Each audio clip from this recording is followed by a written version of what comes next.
Bonjour tout le monde, aujourd'hui nous allons parler de Jormungandr. C'est un serpent géant qui peu après sa naissance est jeté dans la mer qui encercle Midgard. Mais ce dernier grandit tellement qu'il finit par entourer le monde et se mordre la queue. Dans plusieurs mythes, Jormungandr apparaît comme le rival du dieu Thor qu'il rencontre plusieurs fois. Jormungandr est un serpent marin d'une taille colossale et qui réside dans les abysses de l'océan qui entoure Midgard, le monde des humains. Si vous ne connaissez pas trop les 9 mondes nordiques, je vous conseille d'aller voir ma vidéo sur l'Yggdrasil.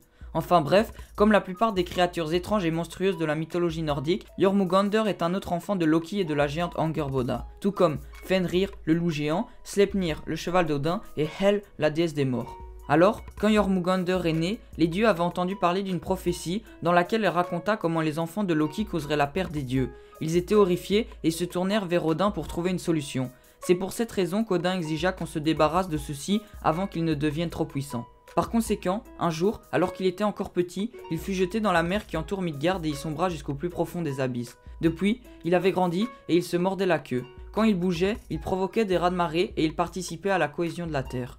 La première rencontre entre les As et Jormungandr se déroula dans la halle du géant Utgardaloki. Afin de les humilier, le roi leur proposa quelques défis faciles à réaliser.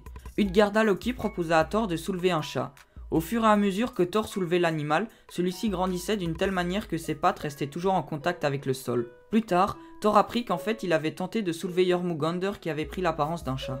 Un autre jour, Thor décida qu'il était grand temps de se mesurer à Jormungandr. Il se rendit au port et essaya de louer une barque. La seule à peu près en bon état qu'il put trouver appartenait au géant Ymir qui avait très peur d'aller en mer lorsque Jormungandr était éveillé. Thor ne l'informa pas de ses plans et paya une somme plus que raisonnable. Puis, il prit le fil à pêche le plus solide qu'il put trouver. Au début, Ymir pêcha 2 baleines pendant que Thor se rapprocha discrètement de l'endroit où se trouvait Jormungandr. Il accrocha alors une tête de bœuf à sa ligne en guise d'appât.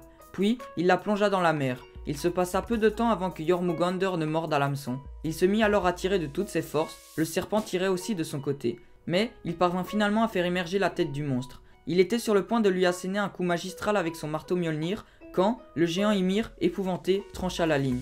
Le serpent disparut finalement dans les profondeurs. Lors du Ragnarok, Jormungandr reviendra des profondeurs de l'océan pour apporter la dévastation et la mort tout autour de lui. Il empoisonnera la terre, causera des tremblements de terre et provoquera un gigantesque raz-de-marée en surgissant de la mer. Il combattra son grand ennemi Thor. Thor réussira à le vaincre, mais il n'aura pas fait 9 pas qu'il mourut atteint par le poison du serpent.